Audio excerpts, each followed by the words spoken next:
देवादिदेव 1008 आदिम तीर्थंकर श्री आदिनाथ भगवान की। दोनों हाथों को आकाश की ऊंचाइयां प्रदान करते हुए संपूर्ण चेतना के साथ चैतन्य चमत्कारी मूल नायक श्री चंद्रप्रभ भगवान की, परम शांति विधायक श्री शांतिनाथ भगवान की, चिंतामणि श्री पार्श्वनाथ भगवान की, वर्तमान शासन नायक श्री महावीर भगवान की, 24 तीर्थंकर भगवंतों की, संत श्रोमणी 108 आचार्य गुरुवर श्री विद्यासागर जी महामुनिराज की, गुणायतन प्रणेता पूज्य मुनिवर श्री प्रमाण सागर जी महाराज की, पूज्य मुनिवर श्री अरह सागर जी महाराज की, सम्मित शिखर तीर्थराज की पावन पुण्यमयी धरा, गुणायतन जहाँ से शंका समाधान के सत्र को आप अपने घरों पर बैठे हुए लाइव देख रहे हैं, पारस चैनल और प्रामाणिक ऐप के माध्यम से। आइएगा बंधुओं, देश और दुनिया में इस लोकप्रिय कार्यक्रम को देखने वाले सभी लोगों के लिए महाराज श्री के मंगल आशीष की प्रतीक्षा रहती है।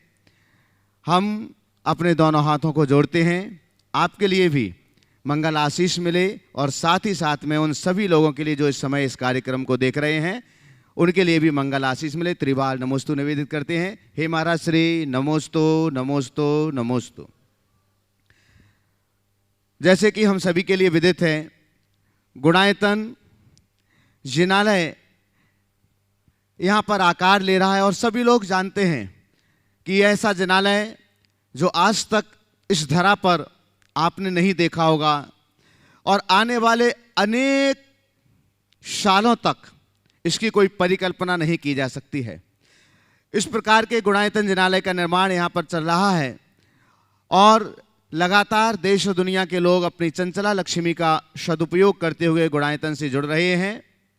आज भी गुणायतन से जुड़ने वाले उदारमना दानदातारों के कुछ नाम हमारे पास हैं, उनकी घोषणा हम यहाँ से कर रहे हैं। अपेक्षा होगी कि जोरदार करताल ध्वनि से आप उनका सम्मान करेंगे।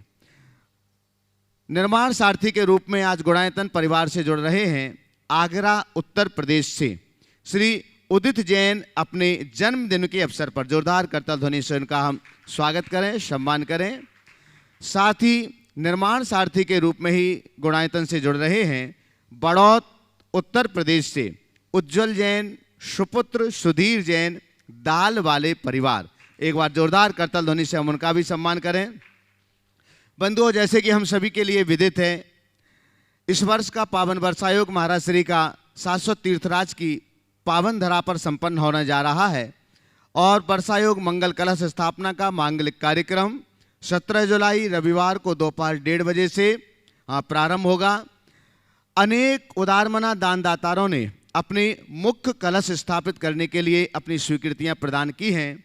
कुछ ही कलश शेष रह गए हैं, लेकिन जो लोग सिद्धि कलश स्थापित करना चाहते हैं जिसकी राशि मात्र 1,31,000 रुपये की सुनिश्चित है, उसमें आज जो नाम हमारे पास यहाँ पर आए हुए हैं उन नामों की घोषणा हम यहाँ से कर रहे हैं। जयपुर से श्रीमती प्रीति जैन, धर्मपत्नी श्री मोहित जी जैन। कोटा राजस्थान से श्री शीतरमल जी, कमलेश जी जैन, श्यामला परिवार। बरेली मध्य प्रदेश से श्री अनिल कुमार जैन, श्रीमती त्रिशला। बरेली उत्तर प्रदेश से संस्थापक सदस्य गुणायतन के श्री अनिल कुमार जैन, श्रीमती त्रिशला जैन। कोरबा से श्री मुकेश कुमार सिंगई, श्रीमती मीना सिंगई।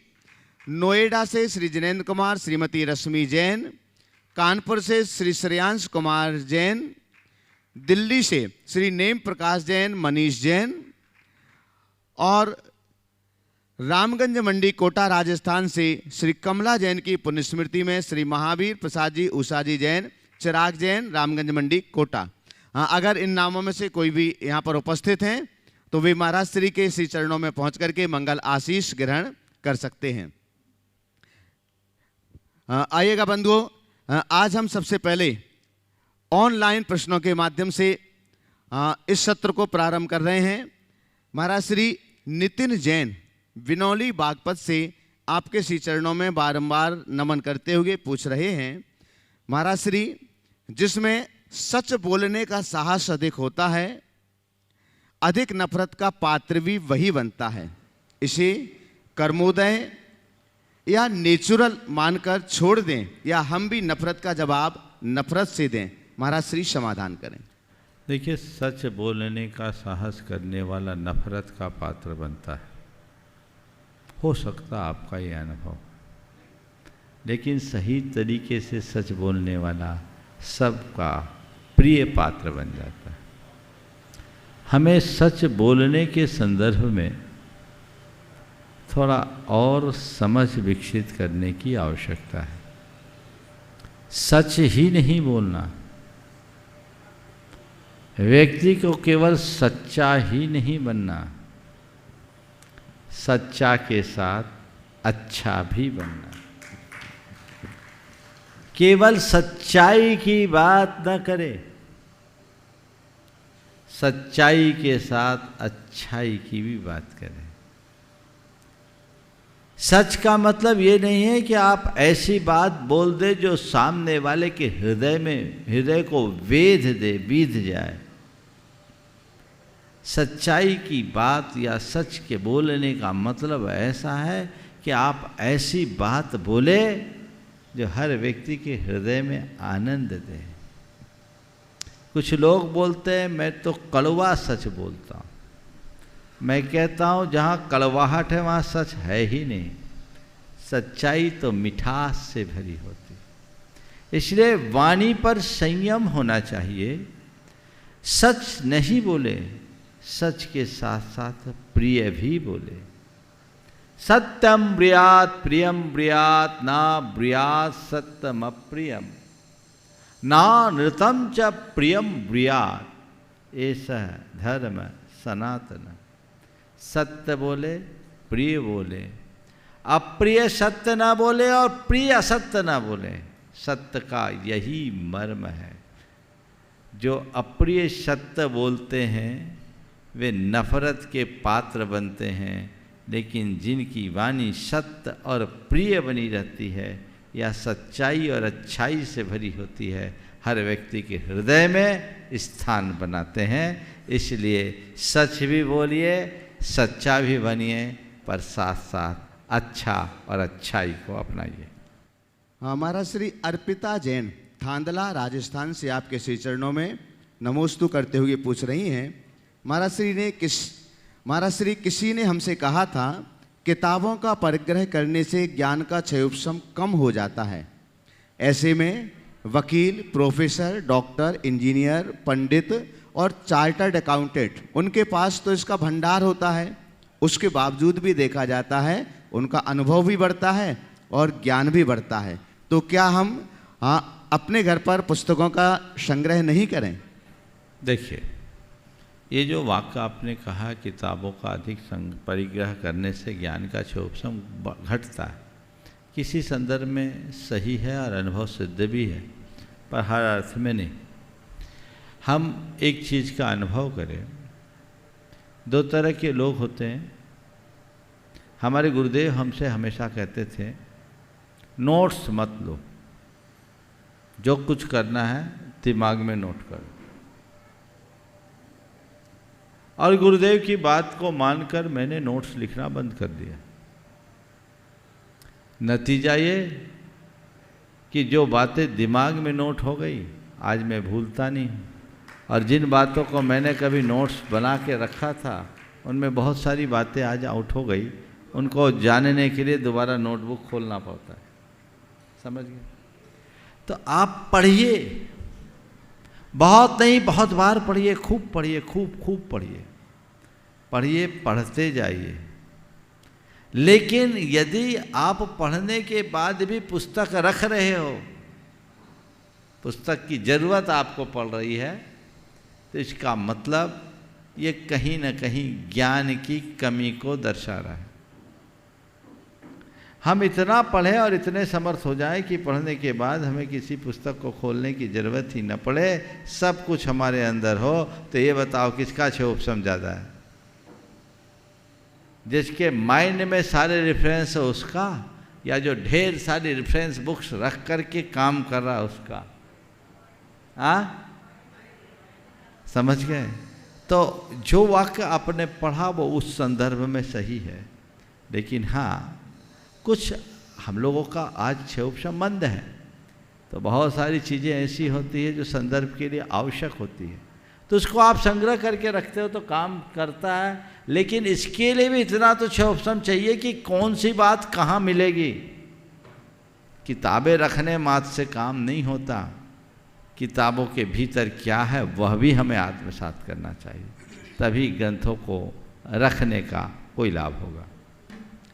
आकाश जैन राजिम नवापारा से आपके श्री चरणों में नमोस्तु पूर्वक पूछ रहे हैं, महाराज श्री मेरे पिताजी विगत 15 माह से अस्वस्थ हैं और बिस्तर पर ही हैं और उनका आत्मबल धीरे धीरे कमज़ोर होता जा रहा है।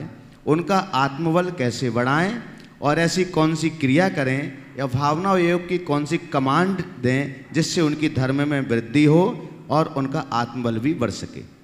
देखिए उनसे कहिए और नित्य भावना भाई, न मे मृत्यु कुतो भूत भीति न मे व्याधि कुतो व्यथा।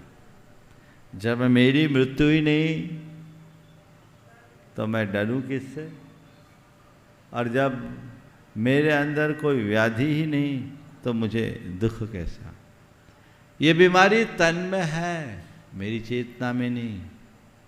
तो तन की बीमारी को तन तक सीमित रखो, उसकी चिकित्सा हो रही है होने दो, और ये सोचो कि शरीर तो व्याधि का मंदिर है, शरीरम व्याधि मंदिरम। हर व्यक्ति के शरीर में बीमारी है, अंतर केवल इतना है कि तुम्हारी बीमारी प्रकट हो गई, बाकी की अंदर दबी है। क्या पता कब किसे कौन सी बीमारी आक्रांत कर ले, घेर ले। इसलिए विचलित मत होइए। ऐसी घड़ी में अपने मन को और मजबूत बना करके चलिए, ताकि हम अपनी चेतना को प्रशस्त बना सके। शरीर के अस्वस्थ होने के बाद भी यदि मन को हम उस पर अपनी अस्वस्थता को या बीमारी को मन पर हावी नहीं होने देते, तो वह हमारी चेतना को सुनिश्चित तौर पर प्रशस्त करती है और उससे हमारे जीवन का पथ अच्छा बन सकता है, हम आगे बढ़ सकते हैं। ये दृष्टि और दिशा अपने जीवन में बनाकर हमें चलना चाहिए। जहाँ तक भावना योग की बात है, आप पूरी भावना योग करिए और हर पल ये सोचिए स्वस्थोहम, मेरी आत्मा स्वस्थ है, मैं शुद्ध आत्मा हूँ, आरोग्य स्वरूपोहम, स्वस्थोहम, शुद्धोहम।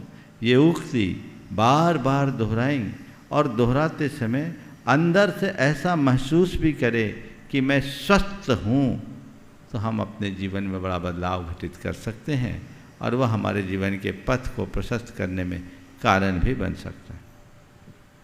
महाराज श्री देवेंद्र जी अजमेरा गया से पूछ रहे हैं, वो नैमावर गए हुए थे, उस समय क्षुल्लक निकट सागर जी महाराज जी ने ये समाधान जानना चाहा है कि महाराज श्री तपती धरती पर हुए पहली बारिश के बाद गीली धरती पर कब तक आवागमन करना उस पद के लिए अनुचित है, कृपया समाधान करें। तपती धरती यदि गीली हो जाए तो उस पर आवागमन कब तक नहीं करना।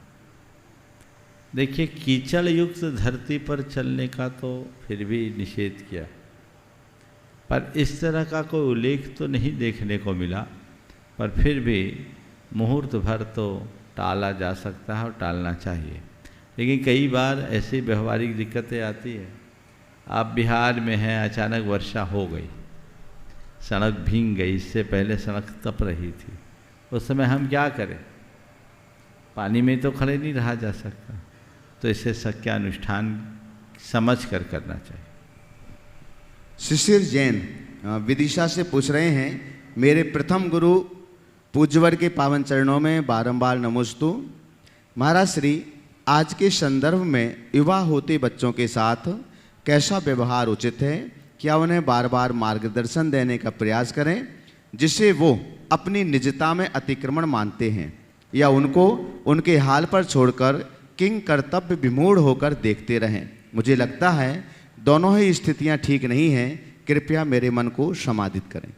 न तो बार बार सलाह देकर उनकी निजता में हस्तक्षेप करें और न ही उन्हें उनके हाल पर छोड़कर किम कर्तव्य विमूढ़ हों, अपितु बच्चों को प्रारंभ से ही इस तरह तैयार करें कि वे अपने जीवन में उचित अनुचित का निर्णय करने में सक्षम हो सके। अगर आपने अपने बच्चों को प्रारंभ से, अपने जीवन के आरंभिक दौर से ही उचित अनुचित के निर्णय में सक्षम बना दिया तो उन्हें बार बार सलाह देने की ज़रूरत ही नहीं पड़ेगी, वो एक बार में ही अपनी लाइन पकड़ लेंगे।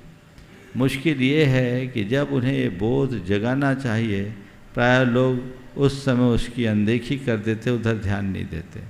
तो पहले तो उनके अंदर ऐसा बोध जमे, ऐसा प्रयास करें ताकि वे खुद से उचित अनुचित का निर्णय करने में सक्षम हो सके। फिर वे उम्र के प्रभाव से, बदलते हुए परिवेश से प्रभावित होकर कई बार बच्चे गलतियां कर बैठते हैं या गलत रास्ते पर चल जाते हैं। माँ बाप को चाहिए अगर बच्चे ऐसे गलतियां करते हैं तो प्रेम से, बड़ी आत्मीयतापूर्वक, संवेदनशीलता के साथ उन्हें समझाए कि बेटे इस तरह की क्रिया करना कतई उचित नहीं है और इसके परिणाम बहुत अच्छे नहीं होंगे। और यदि वो मर्यादा से विरुद्ध कोई कार्य करते हैं तो आवश्यकता अनुरूप थोड़ी सी सख्ती भी दिखाई जा सकती है। ये कार्य हमारे घर के अनुकूल नहीं है, हम तुम्हारे साथ इस कार्य में सहभागी नहीं बन सकते। बच्चे मानते हैं और आपकी एक हिदायत से ही वो बहुत कुछ सुन सकते हैं, समझ सकते हैं।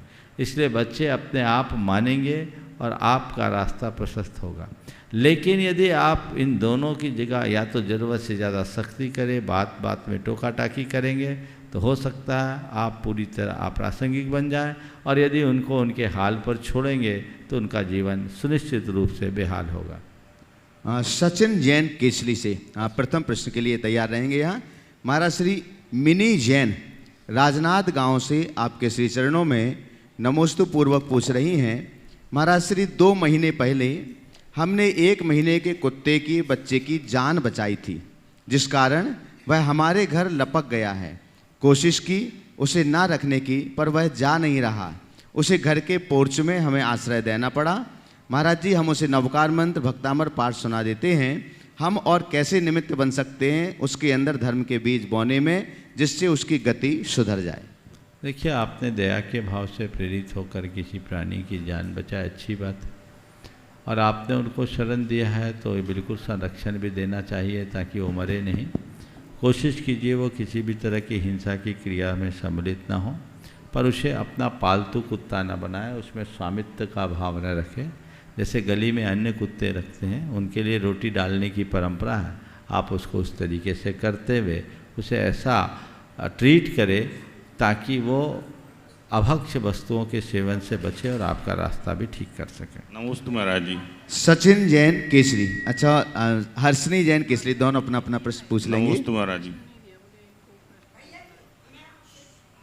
हाँ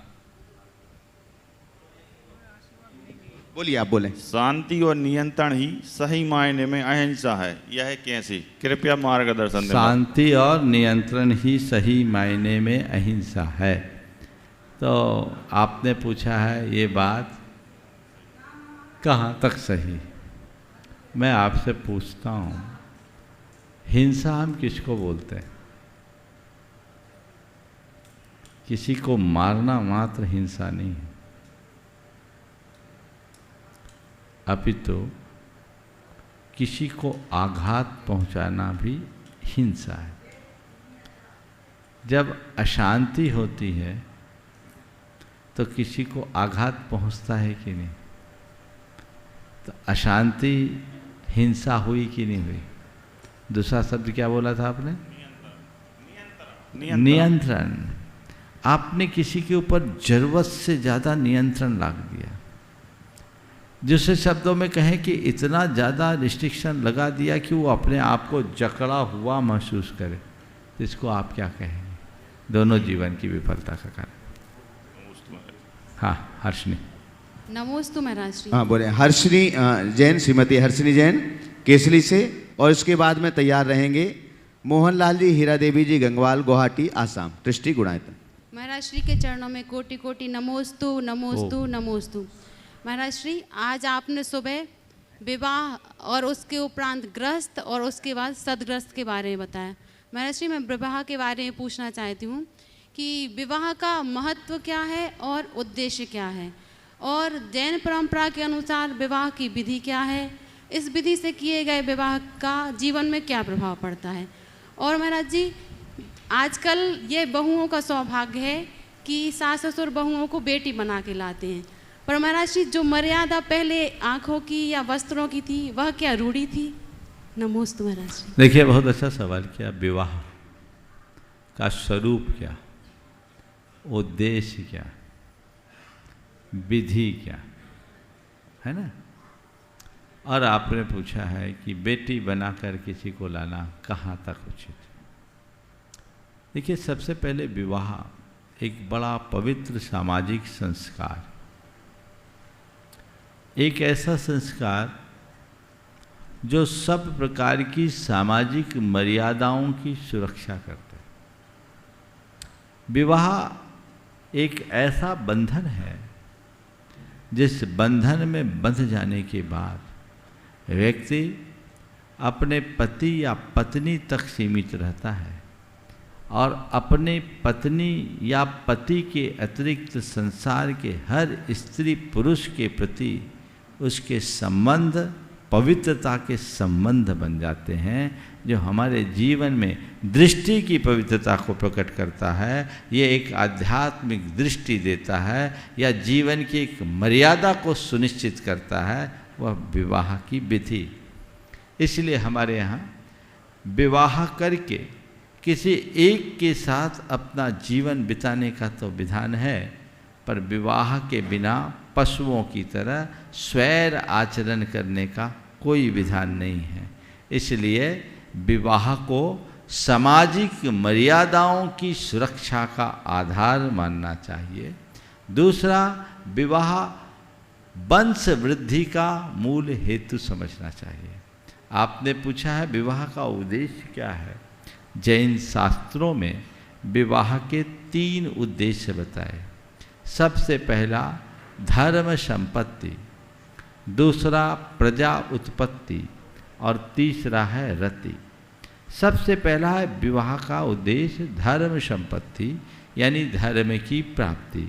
भारत में विवाह को धर्म विवाह की संज्ञा दी गई। क्या बोलते हैं? धर्म विवाह। इसका मतलब क्या? विवाह धर्म विवाह क्यों? क्योंकि विवाह होने के बाद पत्नी अपना पत्नी धर्म निभाती है और पति अपना पति धर्म निभाते हैं, इसलिए विवाह का नाम धर्म विवाह है। यानी विवाह के बंधन में बंधते ही यौन सदाचार प्रकट होता है, यही सबसे बड़ा धर्म है।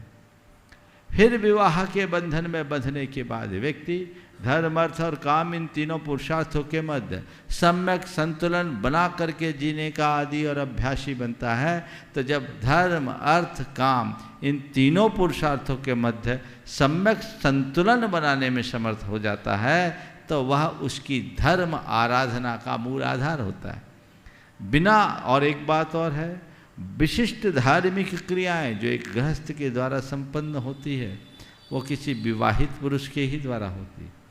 कहीं किसी को सौधर्मिंद बनना हो तो कोई विधुर या ब्रह्मचारी नहीं बन सकता, वही बन सकता है जिसके साथ उसकी विवाहिता स्त्री हो, है ना। तो ये धार्मिक क्रियाएं विवाह के बाद संपन्न होती है। इसलिए विवाह के उद्देश्य में प्रथम स्थान पर धर्म संपत्ति को रखा गया। विवाह का दूसरा उद्देश्य है प्रजा उत्पत्ति। संतति का विकास बिना विवाह की व्यवस्था के नहीं होगा। अगर संतति नहीं बढ़ेगी तो धर्म भी वहीं समाप्त हो जाएगा, संस्कृति भी वहीं लुप्त हो जाएगी। और आजकल ऐसा होने लग रहा है। अब तो एक ही संतान दिख रही है, दूसरी संतान तो लगभग गौण सी होने लगी। तो ये मुझे लगता है कि आने वाले समय में घोर समस्या बन सकती है, क्योंकि आज जैनियों की TFR टोटल फर्टिलिटी रेट सबसे कम हो गई, जो एक बहुत बड़ा चैलेंज है, बहुत बड़ी चुनौती है। फिर कभी इस विषय में चर्चा करूँगा। तीसरा उद्देश्य है रति। तो एक रति हर मनुष्य के अपने शारीरिक और मानसिक आवश्यकता भी है, दुर्बलता भी है, जिसे तीसरे क्रम में रखा गया और जिसको विवाह के आलम्बन से वह नैतिकता और मर्यादाओं की सीमा में रहते हुए अपनी इस दुर्बलता को धीरे धीरे कम कर सकता है। तो ये विवाह का उद्देश्य है। आपने पूछा जैन परंपरा के अनुसार विवाह की विधि क्या होनी चाहिए।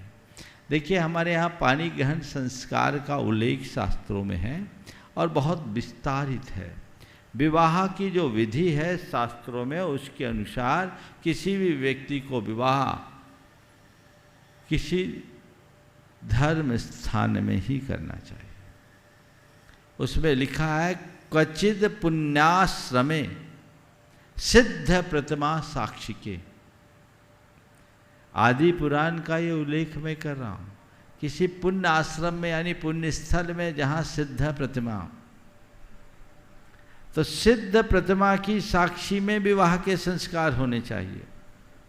अब आजकल तो आप लोग होटल्स और रिसोर्ट्स में विवाह करते हैं, ऐसी जगह विवाह करते हैं जहां आपके विवाह के 4-6 घंटे पहले किसी का कत्ल हुआ है, मांस पका है, जहां सब तरह की नकारात्मकताएं हैं।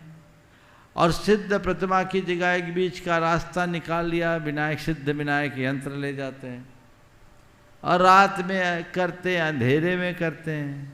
अनेक प्रकार के अनाचार होते हैं। अग्नि की साक्षी में 3 प्रकार की अग्नि जलाकर विवाह की विधि को संपन्न करने का शास्त्रीय विधान है। तो अगर मुझसे पूछते हो तो कायदे से तो विवाह भगवान के मंदिर में होना चाहिए और विवाह पूरे पूजा आराधन के साथ होना चाहिए। पानी ग्रहण का संस्कार अत्यंत पवित्रता के साथ होना चाहिए और शास्त्र के विधान अनुसार विवाह के दिन व्यक्ति को उपवास रखना चाहिए, दोनों प्राणियों को। और उसके बाद किसी तीर्थ का दर्शन करना चाहिए और उसके बाद अपने गार्हस्थ्यिक जीवन की शुरुआत करनी चाहिए, जो आपको सद्गृहस्थ बनने के मार्ग पर ले जाए। इस तरह के संस्कार से भरकर जो विवाह जैसी विधि से जुड़ते हैं, उनके जीवन में पवित्रता बनी रहती है और वे ही लोग सच्चे अर्थों में दंपति बनने का सौभाग्य पाते हैं। बाकी तो आजकल दंपति कम, गमपति ज़्यादा है। दंपति कम, गमपति ज़्यादा है। आज विवाह जो हो रहा है, विवाह एक दिन होता है, विवाद जीवन भर चलता है। खींचातानी ज़्यादा हो रही है, सामंजस्य का अभाव दिखता है। ये सब चीज़ें कहीं न कहीं इन कुरीतियों के परिणाम स्वरूप भी आती है। इसलिए इस पर पुनर्विचार होना चाहिए। आजकल सब दूर जाकर विवाह करने की व्यवस्था करने लगे हैं। डेस्टिनेशन में जाकर के अपने सारे की सारी वेडिंग होने लगी है। ये सब अनेक कुरीतियों को जन्म दे रही है। इसमें पैसे की भी बर्बादी हो रही है, संस्कारों का भी सत्यानाश हो रहा है और हमारा समाज इससे बहुत छिन्न भिन्न हो रहा है और उसके परिणाम सबके सामने आते दिख रहे हैं। इसलिए इस पर बहुत गंभीरता से विचार करना चाहिए और काम करना चाहिए। आपका चौथा सवाल कि घर में बेटी की तरह बहू को लाने के बाद जो मर्यादाओं की हीनता है, वो कहाँ तक उचित। अब मर्यादा की हीनता तो अब विवाह के पहले ही हो जाती है, जब प्री वेडिंग शूटिंग होती है और महिला संगीत के नाम पर सब भरी सभा में सबको दिखाया जाता है और लोग बड़ी शान से इसे देखते हैं, जहाँ उनकी बहन बेटियाँ उनके सामने ही मर्यादा विहीन रूप से उपस्थित होती है। संस्कारों का इससे बड़ा मजाक और क्या होगा। लेकिन आज हमारे समाज के संभ्रांत लोग या कहने को गुरु भक्त कहलाने वाले लोग भी बड़ी प्रमुखता से रस ले लेकर ऐसे आयोजनों में अपने आप को गौरवान्वित महसूस करते हैं और उदाहरण देते हैं उसके विवाह का काम बड़ा अच्छा हुआ। भगवान ही जाने कितना अच्छा काम किया। संस्कारों की होली जलाकर तुम कौन सा अच्छा काम करोगे? इस पर विचार होना चाहिए, गंभीरता से विचार होना चाहिए। ये परिणाम बहुत भयानक हो रहे हैं। और रहा सवाल बेटी बना करके बहू को लाना, मैं कहता हूँ नहीं, बहू को बहू ही रखो, बेटी मत बनाओ। क्योंकि बेटी बन गई तो बेटी तुम्हारा बेटा उसका भाई हो गया, भाई बहन की शादी कैसे होगी? ये भाषा बदलो। बहू को बेटी मत बनाओ, बहू को बहू रखो, लेकिन बहू के साथ वैसा ही व्यवहार करो जैसा अपनी बेटी के साथ करते हो। बेटी बनाने का काम क्या? बहू को भी मर्यादाओं का पाठ सिखाना चाहिए और बेटी को भी मर्यादा में रहने की संस्कार देने चाहिए। अगर घर की मर्यादाएं खंडित हो जाए तो सब कुछ छिन्न भिन्न होगा। हमें इन बातों पर बहुत गंभीरता से विचार करना चाहिए। नमोस्तु महाराज। मोहनलाल हीरा देवी जी गंगवाल, गुवाहाटी, आसाम से तैयार रहेंगे। डॉक्टर सुधीर जैन, नरसिंहपुर।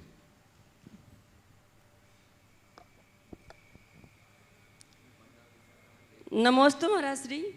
देव मुनिराजों के चरणों में सतसत बार नमन, सतसत बार नमन। हे गुरुवर, जब अपना कोई प्रिय संसार से चला जाता है तो रह रह कर उसकी याद आती है, तो रोना भी आता है, जिसे कर्मों के बंध भी होते हैं। याद आने पर आंसू आते हैं, तो इससे जो कर्म बनते हैं उनसे कैसे बचा जाए?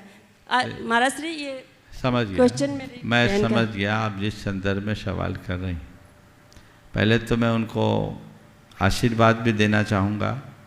आपकी बहन जी है ना, आशीर्वाद यह कहकर कि थोड़ा धैर्य रखें। संयोग वियोग जीवन मरण हमारे हाथ में नहीं है, ये तो लगा हुआ है, आना जाना लगा हुआ है, संसार की नियति है। ऐसी बातों से अपने आप को अप्रभावित रखने की क्षमता विकसित करनी चाहिए। किसी के जाने के बाद उसकी स्मृति आना स्वाभाविक है, पर उसकी याद में बेचैन होना मोह के लक्षण है। किसी के चले जाने के बाद उसे याद कर करके अगर आंसू बहाओ और ऐसा करने से वो लौट के आ जाए तब तो बात है। एक बहन जी थी, उनके साथ भी ऐसा ही हुआ। जब वो बहुत दुखी, तो मैंने उनसे एक वाक्य कहा कि तेरे रोने से सामने वाला लौट के आ जाता तो लो मैं भी तेरे साथ रो लेता हूँ, लौट के तो आ जाए। क्या संभव है? नहीं। क्या संभव है? कतई संभव नहीं। जाने वाला चला गया, ये मानो उसका इतने ही दिन का संयोग था। याद होना स्वाभाविक है, जो राग की अभिव्यक्ति है, पर बेचैन होना मोह के लक्षण है। और जो मोही होगा वो दुखी होगा, अपना संसार बढ़ाएगा। अगर अपना भाव भ्रमण बढ़ाना चाहते हो, रटते रहो। आर्त ध्यान में मरकर न जाने कहाँ जाओगे, इसलिए उसे भूलो। जो बीत गई सो बात गई, जाने वाला चला गया, अब उसके विषय में कुछ कहा नहीं जा सकता। इस सच्चाई को आत्मसात करते हुए अपने जीवन को सही दिशा में बढ़ाना चाहिए। बोलो। डॉक्टर सुधीर जैन, नरसिंहपुर। आपके बाद तैयार रहेंगे श्री महेंद्र जी हीरा जी पांड्या, कोलकाता से, जो यहाँ सिद्ध भूमि पर सिद्धों की आराधना करने के लिए पधारे हैं। गुरुवर की चरण वंदना करते हुए कोटि कोटि प्रणाम करते हैं। नमोस्तु महाराज श्री। महाराज श्री, मेरा ये प्रश्न है कि योग्यता परिचय की मोहताज है या कि अवसर की? बहुत अच्छा सवाल है आपका। योग्यता परिचय की मोहताज है या योग्यता अवसर है? मैं तो ये कहूँगा योग्यता एक क्षमता है, न परिचय की मोहताज है न अवसर है। जिसके अंदर योग्यता होती है, क्षमता होती है, वो अपने क्षमता के बदौलत या अपनी योग्यता के बदौलत खुद को खुद साबित कर देता है, उसे कुछ कहने की ज़रूरत नहीं होती और उसे किसी अवसर की प्रतीक्षा नहीं होती, क्योंकि वह हर जहाँ जाता है वहाँ अपने लिए अवसर तैयार कर लेता है। कमज़ोर लोग अवसर की प्रतीक्षा में रहते हैं और कामयाब लोग हर क्षण को एक अवसर में बदल देते हैं। यदि अपने जीवन में उन्नति करना चाहते हो तो अपने जीवन के हर क्षण को एक अवसर के रूप में देखो और अपनी योग्यता के बल पर उसे उपलब्धि में परिवर्तित करो। श्री महेंद्र जी हीरा जी सुभाष पांड्या है क्या? सुभाष है क्या? सुभाष हाँ बोलो। सुभाष जैन थाला वाले गाडरवारा। इसके बाद तैयार रहेंगे महेंद्र जी हीरा जी पांड्या कोलकाता। माइक चालू करो। ओ नहीं ओ महाराज जी के चरणों में सत सत नमन। महाराज जी, सबसे पहला क्वेश्चन किसी ने किया था, बाहर से आया था, कि सत्य बोलना जो आदमी है वो उसको आदमी को बुरा बना देते हैं। मेरे जीवन की ये सबसे बड़ी कमजोरी है कि मैं सत्य बोलता हूँ और कोशिश ये करता हूँ कि मृदु भाषा में बोलूँ, लेकिन देहात में रहते हुए कुछ भाषा शुरू से ऐसी कठोर हो गई है कि उसको नरम करना बड़ा मुश्किल सा लगता है। कुछ ऐसा उपाय बताएं कि वो भाषा नरम हो जाए और लोगों को मेरे बोलना अच्छा लगे। रोज भावना योग करो और एक वाक्य बोल रहा हूँ उसे मंत्र की तरफ बार बार दोहराओ।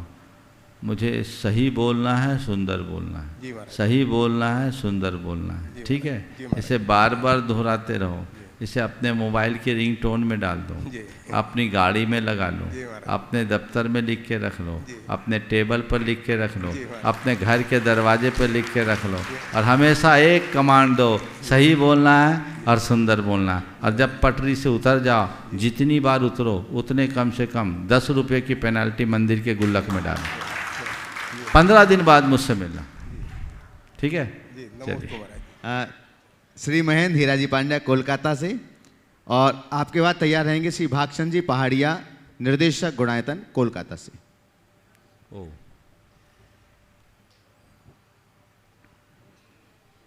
महाराज श्री के चरणों में सत वंदन।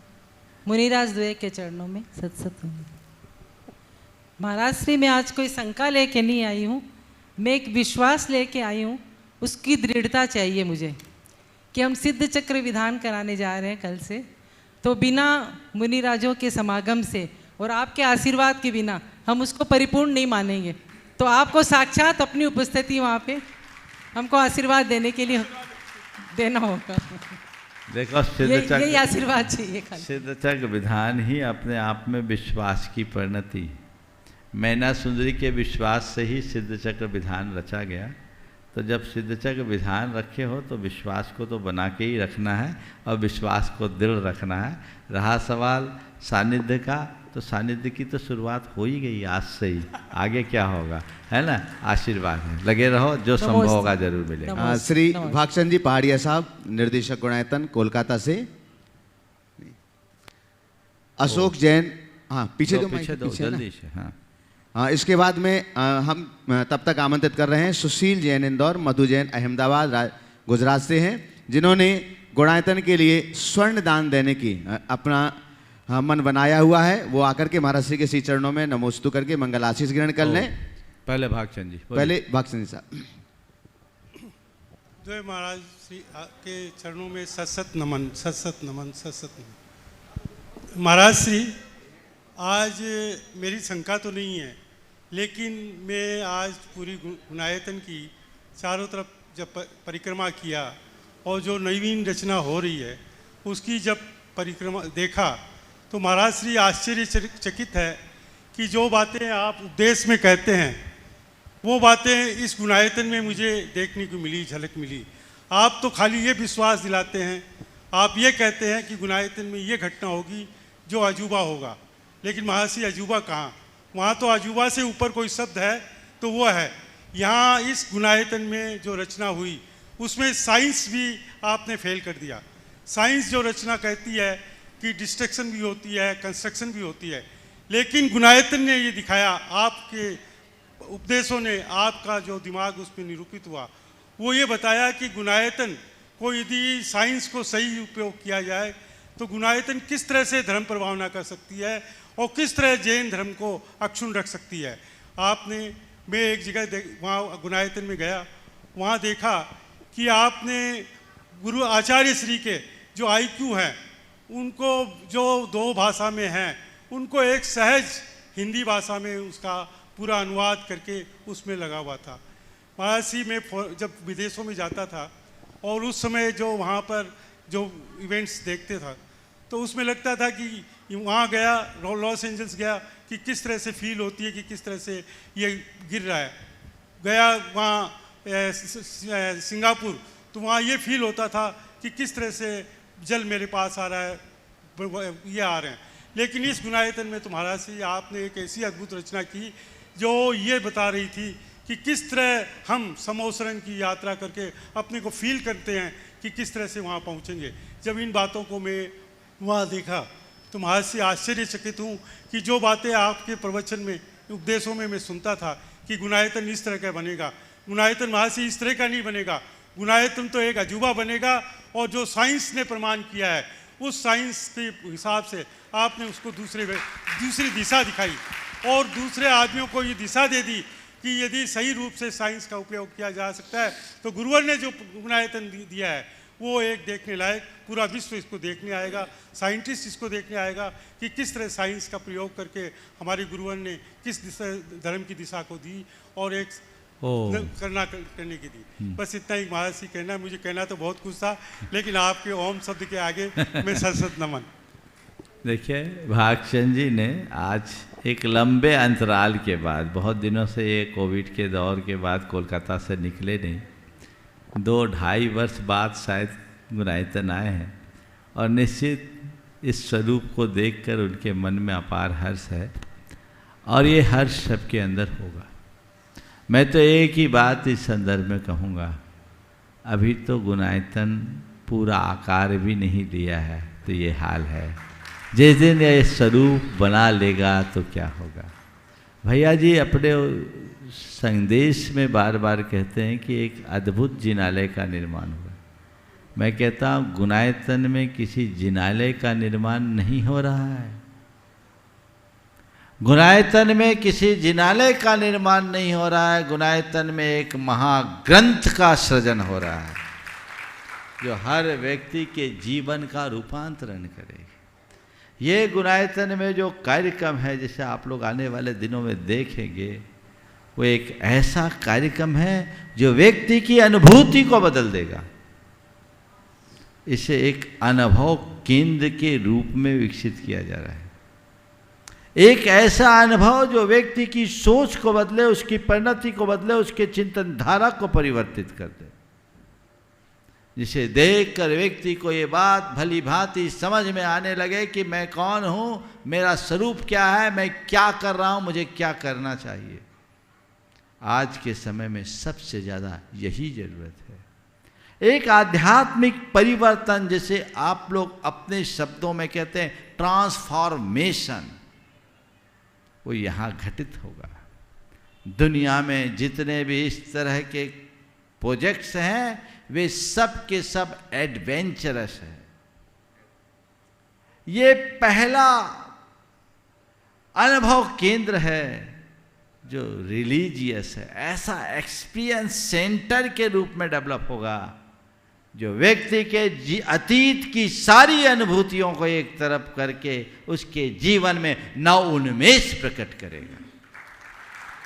मुझे बड़ा विश्वास है यहाँ आते ही जब आप देखेंगे आपको समझ में आने लगेगा कि मिथ्या दृष्टि क्या होता है, सम्यक दृष्टि क्या होता है, कैसे होते हैं श्रावक, कैसे होते हैं मुनिराज, कैसा होता है ध्यान, कैसे होता है केवल ज्ञान, कैसा होता है भगवान का समोसरण, कैसी खिरती है भगवान की दिव्य वाणी, कैसे करते हैं भगवान श्री विहार और कैसे होता है उनका मोक्ष गमन।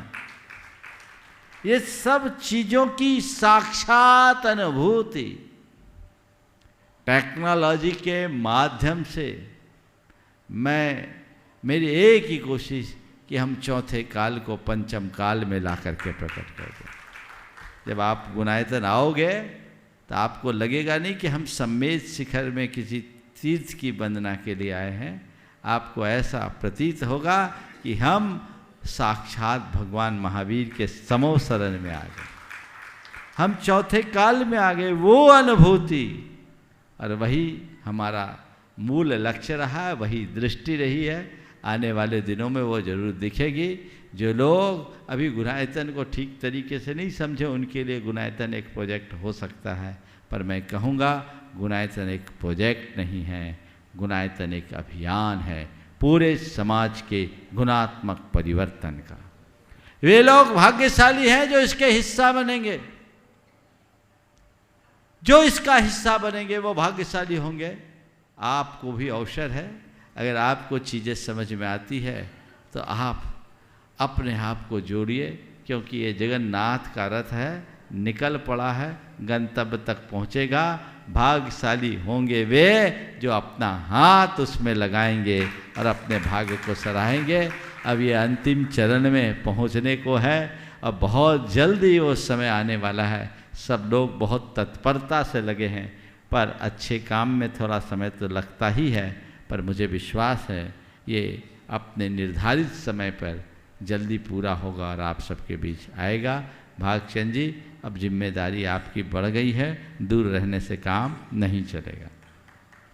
चलिए, इसी क्रम में गुणायतन से जुड़ रही हैं मधु जैन अहमदाबाद गुजरात से, जिन्होंने स्वर्णदान का अपना मन बनाया है और अपनी चारों सोने की चूड़ियाँ आज गुणायतन के लिए समर्पित कर रही हैं। एक बार जोरदार करताल ध्वनि से उनका सम्मान करें। और आपका एक मिनट, आपका सम्मान करने के लिए हम यहाँ पर आमंत्रित कर रहे हैं श्री भागचंद जी पहाड़िया साहब को, जो निर्देशक हैं गुणायतन के, और सुभाष जी जैन CEO NL जैन साहब कोषाध्यक्ष, कृपया पधारें। और मधु जी जैन अहमदाबाद गुजरात से जो हैं, जिन्होंने अपनी, आ जाएं आगे आ जाएं, मेमेंटो प्रदान करने के लिए। तब तक आप सवाल कर लें। प्रश्न आपको करना है ना? हाँ बोलिए। मैं आपसे एक प्रश्न कहते, मेरी बड़ी दीदी हैं, वो भगवान के माता पिता भी बन चुकी हैं, क्या कहते, और 12 मुनियों के आहार भी, पर आज कल उनका क्या पता कौन से पाप कर्म का उदय है कि वो क्या कहते गिर पड़ी और अभी क्या कहते बिस्तर में है, पर अभी उनकी धर्म से श्रद्धा हट गई है। उनके पति गुजर गए, उनका बेटा डॉक्टर चला गया, ऐसा क्यों महाराज जी? देखिए, ये संयोग है, महापुरुषों के जीवन में भी विपत्ति आती है।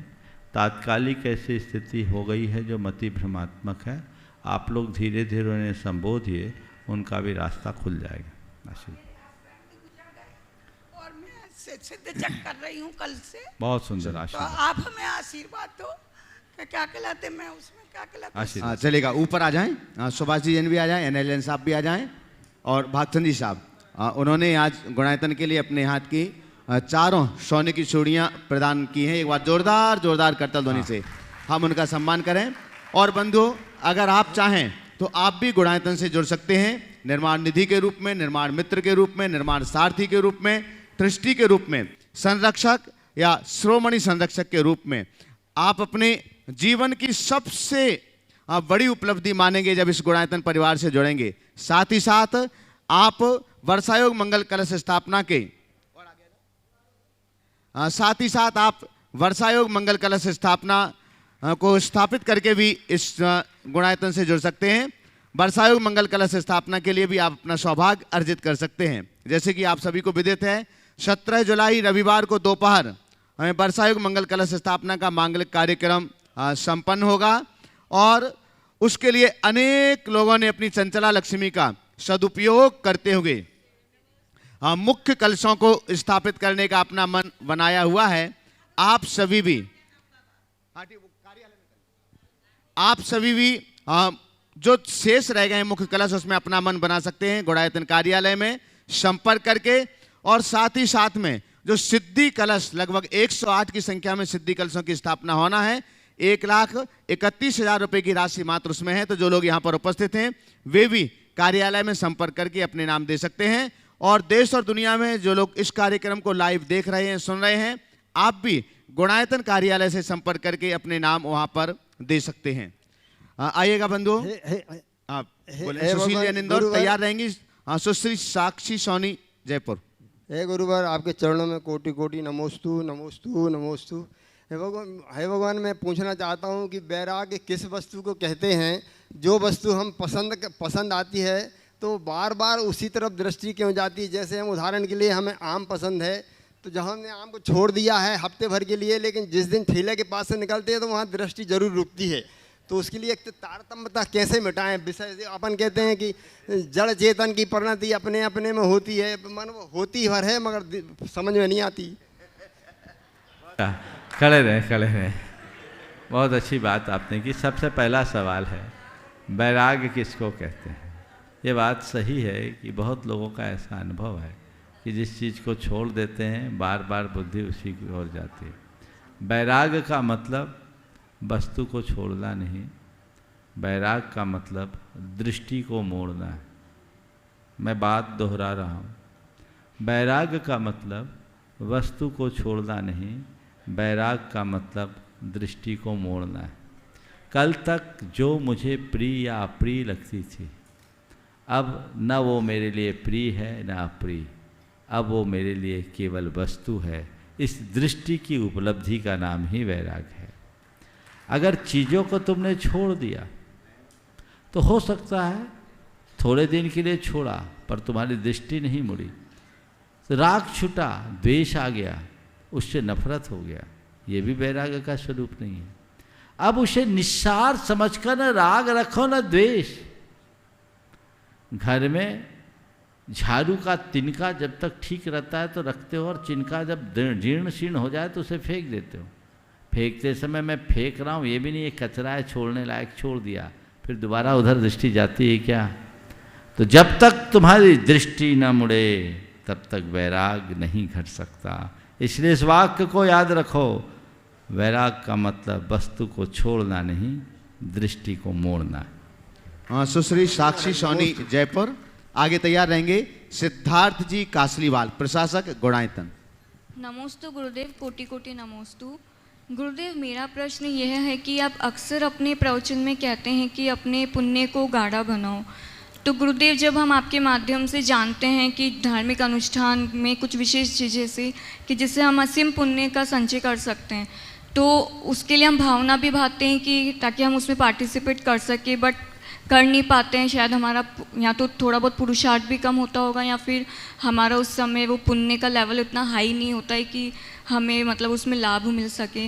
तो ऐसे में कौन सा अंतराय कर्म होता है जो हमारे उसमें बाधा डालता है? देखो, धर्म की क्रिया करना बहुत अच्छी बात है और पुण्य को गाढ़ा बनाने का निमित्त है, पर क्रिया से भी ज़्यादा भावना है। कई चीज़ें ऐसी होती है जो हम चाहते हैं पर नहीं कर पाते। अगर ऐसा होता है तो उस समय अपने मन में हीनता नहीं लाना चाहिए, अभी तो उस घड़ी में उस क्रिया की अनुमोदना करके लाभ उठाना चाहिए, और ये सोचना चाहिए कि मैं जितना अनुमोदन कर लूँ उसमें भी मेरा जीवन धन्य।